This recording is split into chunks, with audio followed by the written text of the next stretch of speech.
नमस्कार, मैं हूं आपके साथ सोनिया चौहान। राम राम हरियाणा में आप सभी का स्वागत है। रुक करते हैं खबरों की ओर। सीएम नायब सिंह सैनी करनाल दौरे पर रहे, जहां उन्होंने काचवा रोड स्थित सूर्य मंदिर में माथा टेका और भगवान का आशीर्वाद लिया।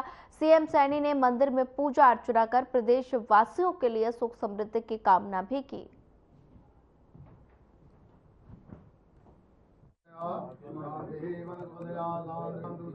नारायण के मंदिर में आज करनाल में शीश नवाने के लिए आया और रात यहाँ भगवान सूर्य नारायण की गुणगान, यहाँ जगराता महामाई का और भगवान सूर्य नारायण का पूरा रात गुणगान हुआ है। और अभी झंडा की रस्म भी अदा मैंने सुबह सुबह यहाँ की है। मैं सभी को भगवान सूर्य नारायण के इस पवित्र और इसके 22वें स्थापना दिवस की सभी को बहुत बहुत बधाई और शुभकामनाएं देता हूं। और यहाँ के जो अनुयायी हैं, जो छठ सेवा समिति के सभी पदाधिकारी हैं, एक ज़बरदस्त काम यहाँ पर पिछले 10 वर्षों में मैं देख रहा हूँ।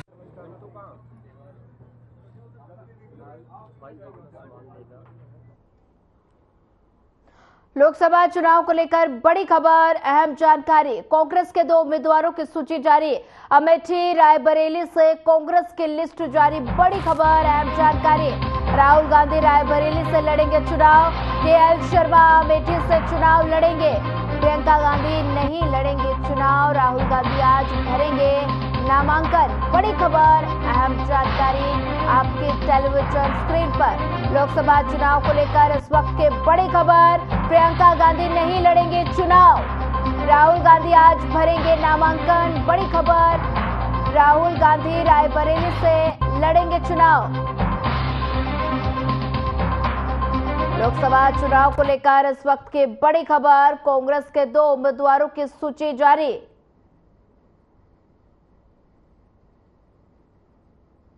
अमेठी रायबरेली से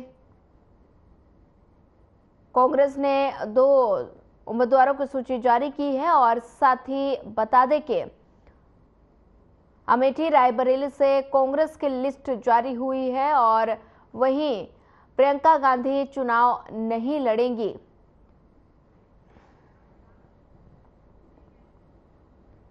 बढ़ते हैं अगली खबर की ओर। छठे चरण के लिए नामांकन प्रक्रिया लगातार जारी है और इसी बीच कुरुक्षेत्र से बीजेपी उम्मीदवार नवीन जिंदल ने भी अपना नामांकन दाखिल कर दिया।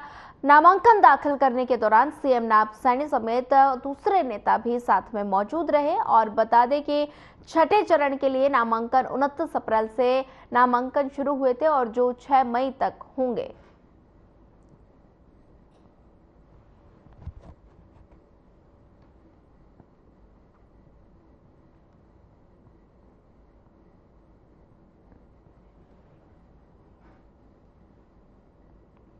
हरियाणा के पूर्व मंत्री और झज्जर से कांग्रेस विधायक गीता भुक्कल ने दावा किया कि रोहतक सीट पर ही नहीं, पूरे हरियाणा में कांग्रेस की हवा चल रही है और वो समय दूर नहीं जब कांग्रेस गठबंधन प्रदेश की सभी 10 सीटों पर भारी बहुमत से जीत दर्ज करेगा। और साथ ही बता दें, गीता भुक्कल कांग्रेस प्रत्याशी दीपेंद्र हुड्डा के समर्थन में कांग्रेस कार्यकर्ताओं के साथ डोर टू डोर प्रचार अभियान चलाने के दौरान मीडिया से बातचीत कर रही थी। और इस दौरान उन्होंने बीजेपी सरकार पर जमकर निशाना साधा।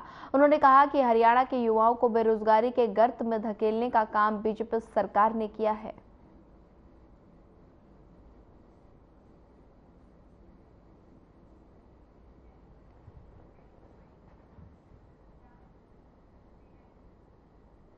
करनाल से कांग्रेस प्रत्याशी देवांशु बुद्धिराजा की मुश्किलें बढ़ती नजर आ रही हैं। पंजाब और हरियाणा कोर्ट में बुद्धिराजा के भगोड़े मामले में सुनवाई हुई, जिसमें कोर्ट ने साफ कर दिया कि बुद्धिराजा को 7 मई से पहले पंचकुला में आत्मसमर्पण करना होगा।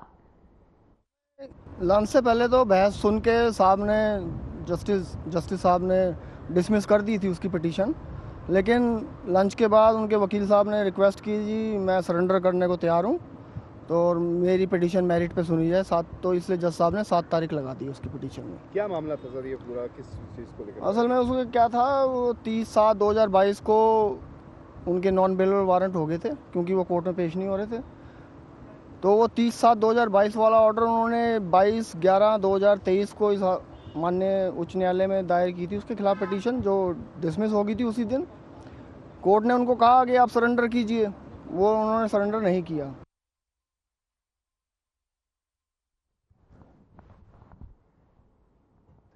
फरीदाबाद के गांव नरहवाली में 6 महीने पहले लापता हुए युवक को पुलिस ने मृत घोषित कर दिया था, लेकिन अभी तक उसकी डेड बॉडी परिजनों को नहीं मिली। इतना ही नहीं, गांव के ही कुछ दबंग आरोपी भी खुले में घूम रहे हैं और आए दिन परिवार को धमकी दे रहे हैं। वहीं मृतक के पिता का कहना है कि उनका बेटा 6 महीने पहले उत्तर प्रदेश गया था और अगले दिन उनके पास सूचना आई थी और उनकी मौत हो चुकी है। साथ ही उन्होंने मौके पर जाकर देखा तो केवल बाइक वहां पर मिली थी और डेड बॉडी का अभी तक कोई पता नहीं चल पाया। फरीदाबाद में बीती रात एयरफोर्स रोड से एक मामला सामने आया, जहां एक महिला और उसके बेटे पर जानलेवा हमला किया गया और बताया जा रहा है कि महिला पर चाकू और ईंट से हमला किया गया। महिला डबुआ कॉलोनी की रहने वाली बताई जा रही है। मामले में पीड़ित महिला मधु ने बताया कि बीते दिन गली के किसी व्यक्ति और आरोपी के बीच फोन पर कुछ कहासुनी हुई थी, जिसके बाद गली के युवक ने मधु से सहायता मांगी। मधु ने उस समय आरोपी को समझा दिया, लेकिन शाम को जब मधु अपने बेटे के साथ कुत्ते को घुमाने के लिए एयरफोर्स रोड पर जा रही थी, तभी आरोपी के साथ लगभग 10 से 15 लोगों ने मधु पर हमला कर दिया, जिसमें एक ने चाकू से जान लेने की कोशिश भी की।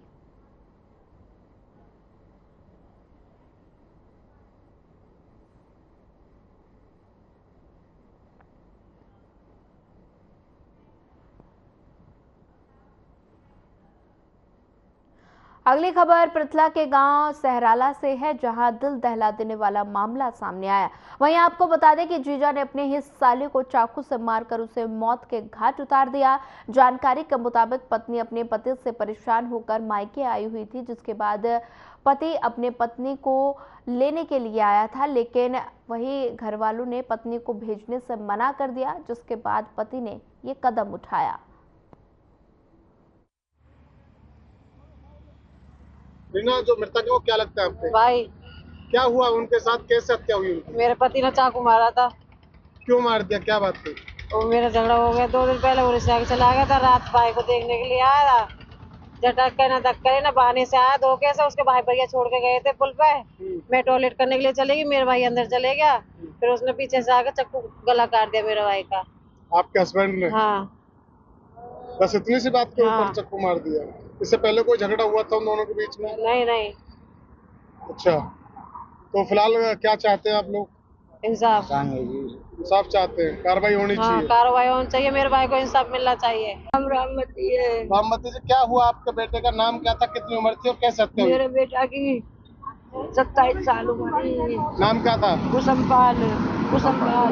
तो कैसे हत्या हुई उनकी? मेरे जवाई मेरे बेटा से पहले कलेश राखे हो बेटी से, बहुत ज्यादा कलेश राखे हो, तलाक कुम कहते हो। मेरे बेटा ने कहते कि तुम पे नाराज की जा तो मैं राग लगाऊं, मैं खवा दूंगा, बहन मेरी है। तो फिर न्यो कहे कि ये गलत फैमिली समझे हो, सब इससे बोलती मेरी लड़की, इसने उसका बदला लेके मेरे बेटा का गर्दन काट दिया। ये जी दोनों जीजा साले हैं। जो कुशलपाल है जो मरने वाला है, इसका जीजा जगदीश जो खोसी के पास गांव है वहाँ का रहने वाला है। इसके 4 बच्चे हैं। जो ये एक शराबी किस्म का आदमी था, अपनी पत्नी को पीटता था। सराले में एक पाइप फैक्ट्री है, उसमें नौकरी करते थे। तो ये ले जाने की जिद कर रहा था, ये भेज नहीं रहे थे लड़की को। इसी बात को लेकर इनमें तकरार होगी और इसने अपने साला था जो उसको चक्कू गर्दन में चक्कू मार दिया।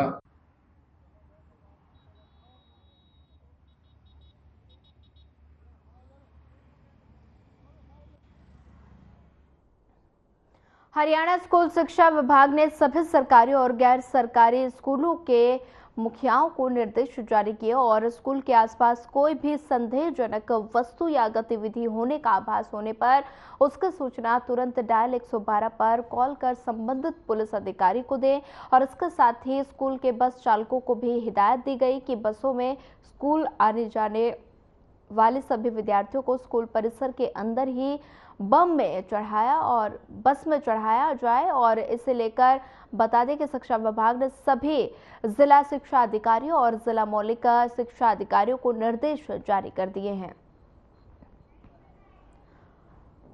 बता दें कि स्कूलों को जरूरी हिदायत जारी की गई और दिल्ली में स्कूल को धमकी मिलने के बाद एक्शन में हरियाणा प्रशासन और वहीं प्रदेश के सभी स्कूलों को हिदायतें जारी की गई हैं और साथ ही संदेहजनक गतिविधि के आभास पर तुरंत 112 पर सूचना देनी होगी। इसी को लेकर एक नोटिस भी जारी किया गया है। हम आपको आपकी टेलीविजन स्क्रीन पर दिखा रहे हैं जो नोटिस जारी किया गया है। सभी स्कूलों को हिदायतें जारी कर दी गई हैं। शिक्षा विभाग ने हिदायतें जारी की हैं और दिल्ली में स्कूल को धमकी मिलने के बाद हरियाणा प्रशासन एक्शन मोड में नजर आ रहा है। प्रदेश के सभी स्कूलों को हिदायतें जारी की गई हैं और साथ ही संदेहजनक गतिविधि के आभास होने पर तुरंत 112 पर कॉल कर सूचना देनी होगी।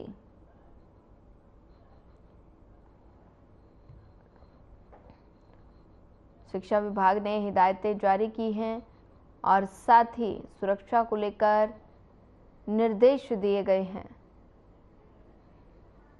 स्कूलों को जरूरी हिदायतें जारी की गई हैं।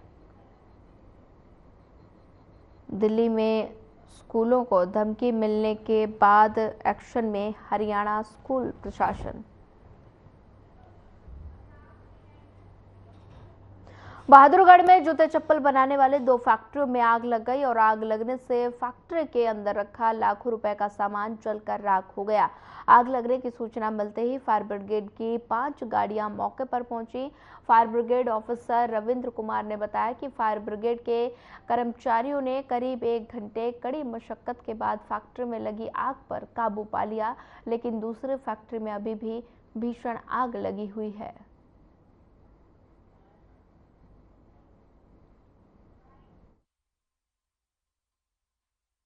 हमारे पास रेलवे रोड फायर स्टेशन पे बैठा था मैं, तो हमारे पास 10:53 पर मैसेज आया कि भाई HSIDC सेक्टर 17 में प्लॉट नंबर 241 में आग लगी है।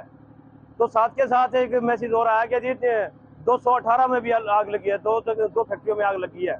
तो हम जैसे मैंने पहले एक गाड़ी को निकाला, फिर मैं दूसरी गाड़ी खुद लेके आया हूँ और आग पर कंट्रोल करने की कोशिश कर रहे हैं। 218 की तो आग बुझा दी हमने, पर 240 की अभी बाकी है और उसको बुझाने की कोशिश कर रहे हैं।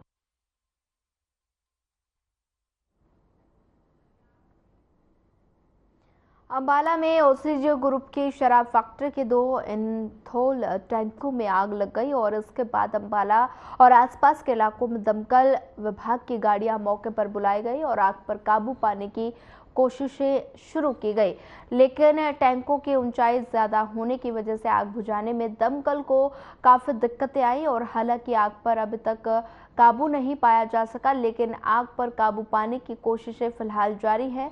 वहीं दमकल विभाग का कहना है कि आग को आगे बढ़ने से रोका जा रहा है, लेकिन आग पर काबू पाने में अभी समय लगेगा। आग की सूचना के बाद पुलिस भी मौके पर पहुंची और रेस्क्यू में मदद की गई। फिलहाल आग पर काबू पाने की कोशिश लगातार जारी है।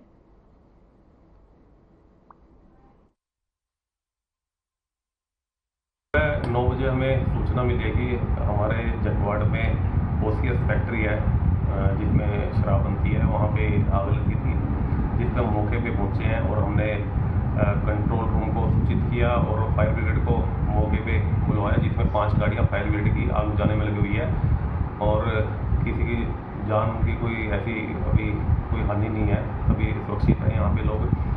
और आग पे काबू अभी पा लिया है, लेकिन अभी 2 ड्रम है क्योंकि उसके अंदर जो एथलोन है उसमें कम से कम 2.5 लाख लीटर एथलोन भरा हुआ था, जिसको जो अभी मतलब काफ़ी काबू पा लिया आग पे और कोई जान माल की अभी कोई हानि नहीं है यहाँ पे। में जो है इथनॉल के टैंकों में आग लग गई है, तो हमने जो है 3 गाड़ियाँ अम्बाड़ा सिटी से, 2 गाड़ी नारायणगढ़ से और 3 गाड़ियाँ जो है अम्बाड़ा सदर से बुलाई है और 1 गाड़ी अलीपुर बरवाड़ा पंचकुला से बुलाई है।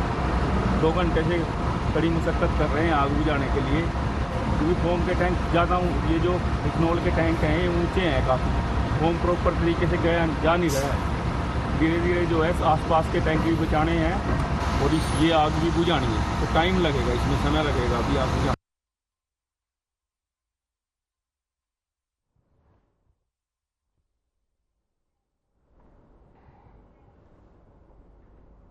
मौसम में अब लगातार गर्मी बढ़ रही है और गर्मी की बढ़ोतरी के साथ ही लोगों का रुझान पेय पदार्थों और अधिक पानी पीने और फलों की तरफ हो गया है और क्षेत्र में जूस बनाने वाले दुकानदारों और रेहड़ी वालों की जूस की खपत 2 गुना हो गई है। मई के महीने में तापमान में लगातार वृद्धि हो रही है और लोग गर्मी से बचने के लिए अधिक से अधिक पेय पदार्थों का सेवन कर रहे हैं। इसी सिलसिले में जब लोगों से बातचीत की गई तो उन्होंने कहा कि गर्मी के मौसम में अधिक प्यास लगती है और प्यास को मिटाने के लिए गन्ने का जूस के साथ अन्य पेय पदार्थों और पानी वाले फल सर्वोत्तम है।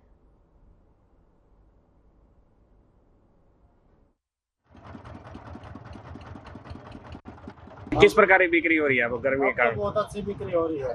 कितने गिलास रोज बेच देते हैं? ये कम से कम 200-250 गिलास हो जाते हैं। आपको बहुत अच्छा काम कर रहे हैं। गर्मी ज़्यादा है तो पहले 100 गिलास निकलते थे, 125 गिलास, अब 200 भी, 250 भी, 300 भी करते हैं। तो खपत बढ़ रही है? हाँ, खपत बढ़ रही है, बिक्री भी अच्छी हो रही है, पैसे भी अच्छे बच रहे हैं। तो लोग खूब पी रहे हैं गर्मी से बचने के लिए? बहुत ज़्यादा खूब मात्रा में आ रहे हैं लोग, आ रहे हैं, जा रहे हैं, आ रहे हैं, जा रहे हैं।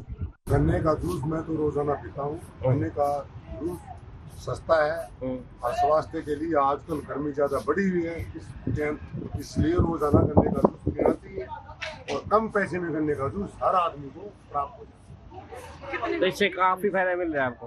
बहुत ज़्यादा फायदा मिल रहा है, बहुत ही बढ़िया। तो गर्मी से भी बचाव है? गर्मी से बचाव है।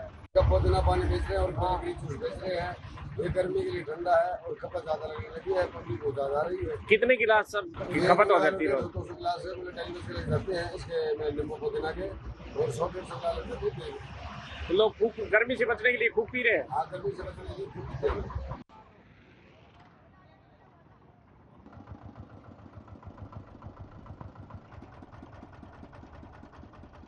हिसार में रणजीत चौटाला ने पूर्व सीएम मनोहर लाल समेत कार्यकर्ताओं के साथ लघु सचिवालय में नॉमिनेशन किया। बीजेपी प्रत्याशी रणजीत चौटाला सुशीला भवन में कार्यकर्ताओं के साथ पहुंचे और सभी लोग पैदल मार्च करते हुए हिसार के लघु सचिवालय में पहुंचे और निर्वाचन अधिकारी के समक्ष अपना नामांकन पत्र दाखिल किया। इस मौके पर पूर्व सीएम मनोहर लाल, पूर्व मंत्री सावित्री जिंदल भी मौजूद रहे।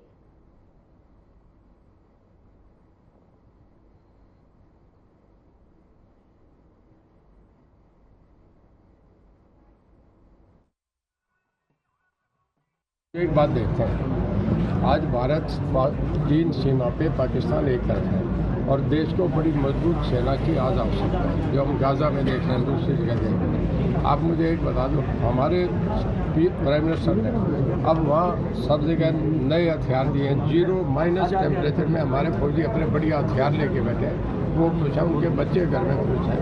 आज देश में क्या उन हालात में राहुल गांधी देश को बचा लेगा? मोदी बचा सकते हैं देश को? लोग इन बातों को देखते हैं। लोग देश की स्टेबिलिटी, लोग सार्वभौमिकता देश की देखना चाहते हैं। तो कैसे देखते हैं चुनाव को? आज जैसे हिसार के लोग, बाकी पूरे हिसार लोकसभा के लोग आए हुए हैं, जिस तरह से आप लोग देख रहे हैं जितनी भीड़ आई हुई है, मुझे तो लगता है कि सब लोग चाहते हैं कि जो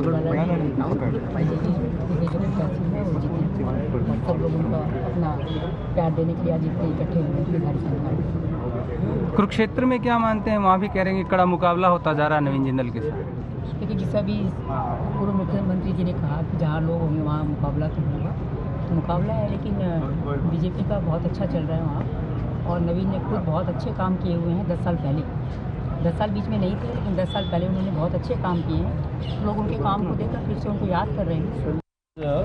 हिसार लोकसभा से हमारे लोकसभा के कैंडिडेट चौधरी रणजीत सिंह जी चौटाला, इन्होंने अपना नॉमिनेशन पत्र दाखिल किया है और मुझे भी इनके नॉमिनेशन पत्र में यहाँ दाखिल करने के समय पर उपस्थित में रहा हूँ और बहुत अच्छे प्रकार से, जिस प्रकार से हम देख रहे हैं कि शहर के और पूरी लोकसभा क्षेत्र के बहुत से लोग नॉमिनेशन पत्र दाखिल कराने के लिए अपनी यात्रा निकाल करके अभी भी आ रहे हैं। थोड़ा लंबा जुलूस था क्योंकि मुहूर्त के समय पर जिनको अपना नॉमिनेशन दाखिल करना था, इसलिए जल्दी से बीच में से लाकर बनाया है। वापस शोभा यात्रा में जाकर शामिल होंगे और हजारों की संख्या में ये सारे। रेवाड़ी से बीजेपी प्रत्याशी राव इंद्रजीत सिंह ने गुरुग्राम से राजू बब्बर को प्रत्याशी घोषित करने पर तंज कसा और उन्होंने कहा कि पता नहीं था कि कांग्रेस गुरुग्राम से प्रत्याशी उतारेगी भी या नहीं। और इसके बाद उन्होंने कहा कि राजू बब्बर अपने आने वाले परिणाम में उनसे कोई फर्क नहीं पड़ेगा। बीजेपी के पक्ष में लगातार एक तरफा परिणाम रहेगा।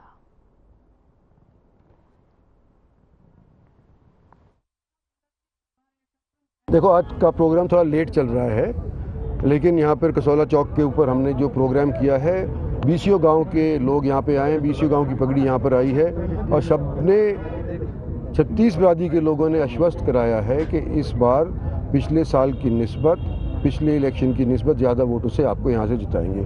और मैंने इनके ऊपर छोड़ दिया है कि भाई कोशिश करो कि रिकॉर्ड तोड़ा जाए और ये तोड़ने को तैयार है। फिल्म अभिनेता को यहाँ से आपके बराबर उतारा है, नुमाइंदगी दी है, किस तरह से देखते हैं आप? देखो, लड़ने का तो सभी को अधिकार है और हम उनको स्वागत करते हैं। कम से कम कोई हमारे खिलाफ प्रतिद्वंदी उतारत हुई कांग्रेस ने, अब तक तो पता ही नहीं था कि उतारेंगे भी कि नहीं उतारेंगे।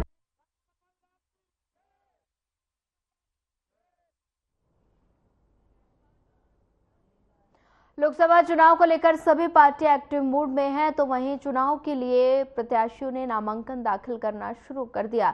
सिरसा से कांग्रेस प्रत्याशी कुमारी शैलजा ने नामांकन दाखिल किया है।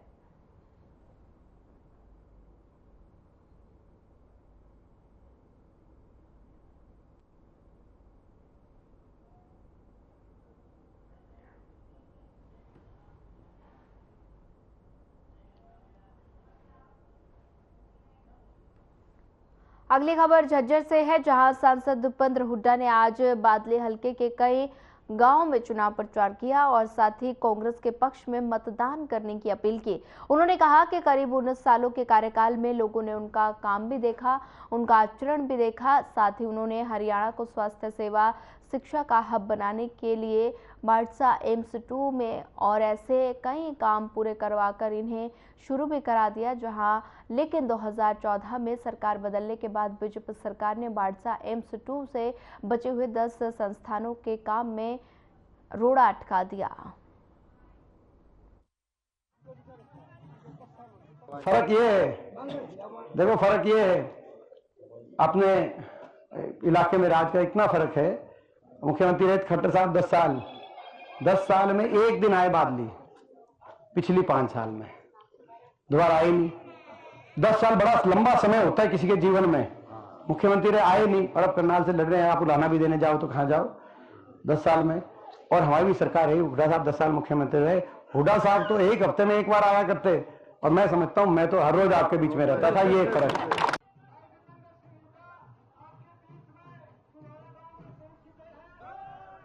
फिलहाल इस बुलेटिन में इतना ही। ज्यादा खबरों के लिए बने रहिए हमारे साथ। नमस्कार।